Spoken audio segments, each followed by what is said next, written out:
Welcome to HQ Midday. I'm Tommy Tran with you to start the work week. Hopefully you had a great Thanksgiving holiday. In the NFL, we saw the dogs barking on Thursday and Friday. Maybe we have one left here on Monday Night Football. More on that in just a second. Sandwiched in between was an eventful Sunday, which saw the Rams lose at the Panthers to tighten those races in the NFC West and South.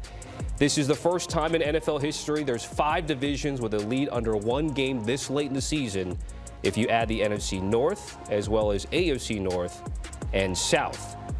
Patriots host the Giants tonight in Foxborough, where New England still has a 2-game lead over Buffalo in the AFC East. Patriots have won 9 straight, second team ever to start 10-2 or better after back-to-back 13 or more loss seasons. 1999 Indianapolis Colts, who were led by Peyton Manning, the other team. Let's get you ready for Monday Night Football, and we've got our Monday staples here at HQ. Carthon and Leger Douzable. Let's start with the Patriots, who are hot, coming off that 1-2 start, looking for that streak to continue, guys. And Dooz, I'll start with you because this was a team that started the season with a loss at home to the Raiders. Yeah. What has changed since? I mean, the way this offense is playing and the way that Drake Maye has been able to elevate this offense has been the biggest thing, right? People were so concerned about this receiving room, Rand. Does he need more playmakers? Well, the thing about them is you never know who's going to go off on this offense, right? Sometimes it's Hunter Henry. Sometimes it's the receivers on the outside. It could be Matt Hollins. It could be Kayshon Boutte. It could be Stephon Diggs. You just never know. And they've also been very complimentary when it comes to the run game. People were wondering in the beginning of the year, why isn't Travion Henderson getting the ball more? Well, he's getting it in bunches now. So I think that's been the biggest thing. And the underlying factor is we cannot forget, this is a defensive-minded head coach.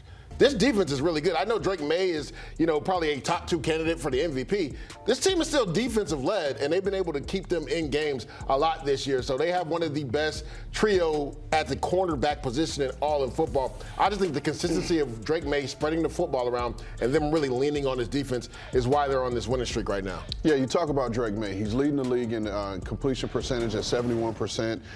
Coming into the week, he was first in passing yards, and he's still probably through the first quarter tonight he'll retake the lead. Correct. Because he hasn't played.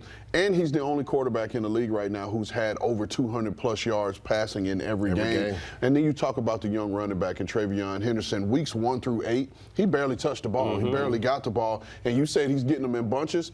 19.5 touches per game since week 9. He's averaging over 100 scrimmage yards. And just the explosive nature of having him in the backfield and what they're able to do in terms of explosiveness and create those chunk plays is really helping. Yeah, it's been interesting on the Henderson part because, Ramondre Stevenson was having fumble issues, and he still couldn't see the field. Crazy. But because of injury and given a chance, especially that Tampa Bay game the last month or so, he's certainly popped off and been fantastic for this team.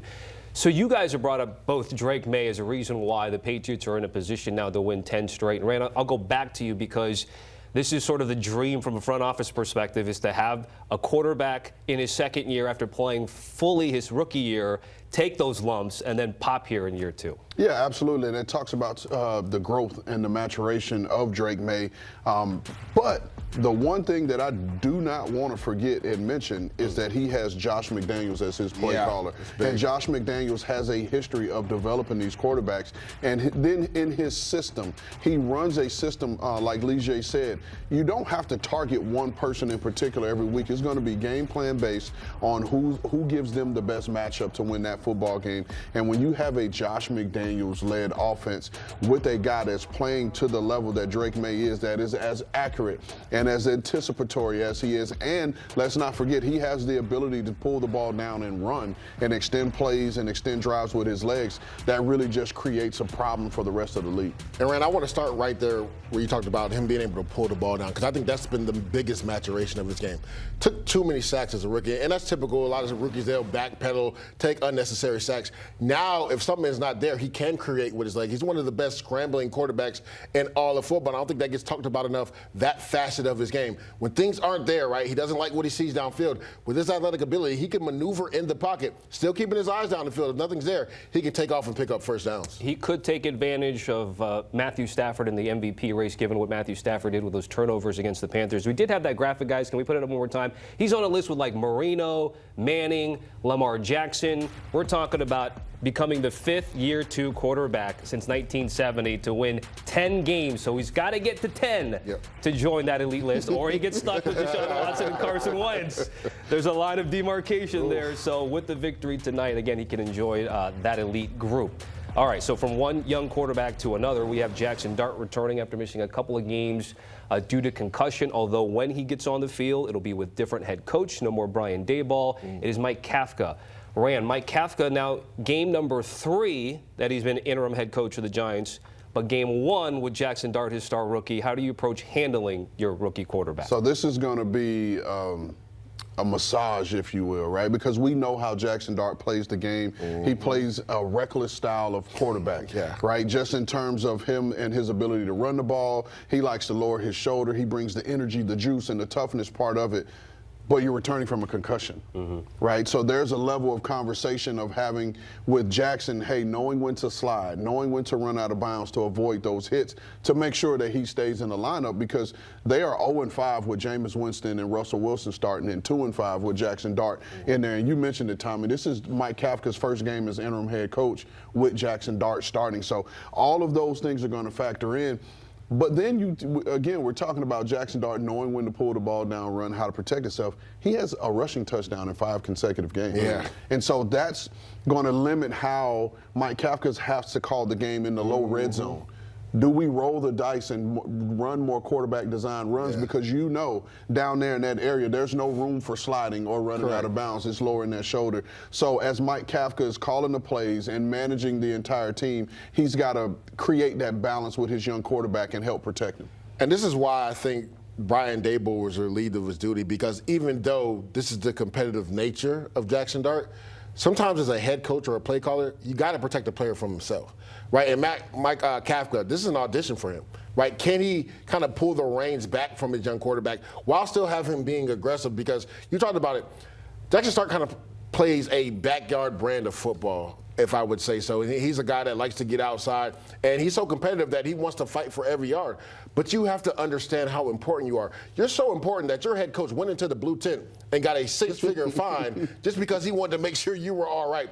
That is the impact you have on this team. And you have to realize that sometimes you don't need to drop your shoulder. Sometimes it's okay to slide. Sometimes it's okay to even go out of bounds. And you know what? Sometimes it's good to just throw the football away. So this will be interesting with Mike Kafka taking over as head coach. Can he kind of coach that out of him? Because we've seen him evaluated multiple times this year for concussion. I think that's what ultimately is why Brian Daboll lost his job. Giants were the first team in the league to be eliminated from the playoffs. You mentioned the changes at head coach. They also made a change at defensive coordinator. Shane Bowen is going to be out. We'll talk more about the replacement in just a second here. But Dexter Lawrence, one of the big names on this team, reacting and talking about the change. What's your reaction to Bowen getting fired? Yeah, I mean, I don't know. That's what I'm gonna say. I don't know. I guess you don't have to, but you have to do something. But I don't know. All right, outside linebackers coach Charlie Mullen going to be taking over. Dudes, I'm going to give you first word. Reaction to Dexter, and what do you think about the changes there on that side? I don't know. I don't know. I mean, I guess something had to. I mean, what is Dex supposed to say in that scenario as a player? Like, personnel decisions are made all the time, and you really don't have a say-so on what gets made. And we understand why that change was made. And when you look at what the Giants have been through, how many close losses were they up in the fourth quarter? You go back to that Denver Broncos game where they're up 30-plus and they give up 30-plus points in the fourth quarter. Look at the Chicago Bears game. They're up 10 in the fourth quarter and lose that game. And ultimately, that's what lost Shane Bowen his job. The interesting thing is, when you look at Charlie Mullen, he's never called plays before. And there's a rhythm to doing that. So it'll be interesting to see his first go-around calling plays for this defense. Now, you're not going to be able to reinvent the wheel because you're in the middle of the season. So it most likely will still be Shane Bowen's defense, the core principles. But I'm sure he'll have some things where he mixes himself in. But I'm really interested to see him tonight, first time calling plays. Yeah, Tommy, I could see why Dexter Lawrence would be frustrated in this defense because of the nature of his position in the nose tackle position. Shane Bowen is a Mike Vrabel disciple. And if you look at how the New England Patriots play defense, it's designed for them to do what we call build a wall. Build a wall up front, which means for the nose tackle, there's no jumping around the gaps. There's no trying to backdoor block. You just have to hold the point. The edges have to set physical edges, and we're just going to build a wall up front. And if you're Dexter Lawrence, one of the higher paid players at your position, you want to get off and make plays. And because of the structure of this defense, he's not allowed to do so, which has led to him being criticized by some former Giant greats in saying that people aren't afraid of Dexter Lawrence no more, which I don't necessarily agree with. It's just the style of play in which he's playing in. So from a Dexter Lawrence's perspective and the big smile he gave before he answered, it's more so him saying, like, I'm free. I'll be free to make plays now. Yeah, Bowen in his second year. You mentioned the Vrabel tree. Spent 3 years in Tennessee, which you knew well there, Ran, before making his way over to New York. Okay. As for the game tonight, Rand Carthon, who wins the game, Giants or Patriots? I'm going Patriots. They're on a 9-game win streak. Their quarterback is up for MVP. They have the young, explosive guy in the backfield, Travion Henderson. I just believe that they have too much right now for the New York Giants. I do have some concerns because the Giants will be without left tackle Will Campbell and left guard Jarrett Wilson. Both of those guys Patriots, are missing. The Patriots. And there is some concerns, especially with what the Giants have up front. But I do believe in Josh McDaniels and his system, and they'll find a way to get the ball game won. They've had a little extra time to prepare for this game and all the injuries that they've had. In terms of a pick against the spread, Dews, 7.5 is what the Giants are getting with the total in the 40s. Yeah, that hook scares me. When you look at it in their last 9 games, a 9-game win streak, Tommy, 7-2 against the spread, but 5 of those wins were by 6 points or less. They've won a lot of close games. And we've seen this Giants offense been able to put up points. They've been in a lot of close games. So give me the points with the Giants. You talked about the offensive line. I'm real concerned with Will Campbell going down. Verdarian Lowe will take over at left tackle. Brian Burns is number 2 in the NFL in sacks with 13. He's going to be licking his chops today to get after Drake Maye and that left tackle that's coming in for Will Campbell. Give me the Giants with the points. All right, I'm with you, and for everything that you pointed out, I'll also just throw in a bit of a vibes play. We saw the dogs barking on Thursday and Friday, even last night with the Commanders and the Broncos. We saw Washington be able to hang close and even have a chance to win the game. So Patriots to win, but Giants to cover that 7.5, especially that hook if you can get it. Leger, Rand, guys, thank you very much. There's Rand. Game day recap with Damian Harris, Pete Prisco, and Haley Sutton, Sundays at 8:20 Eastern, giving you a recap of all the action that you'll see on an NFL Sunday.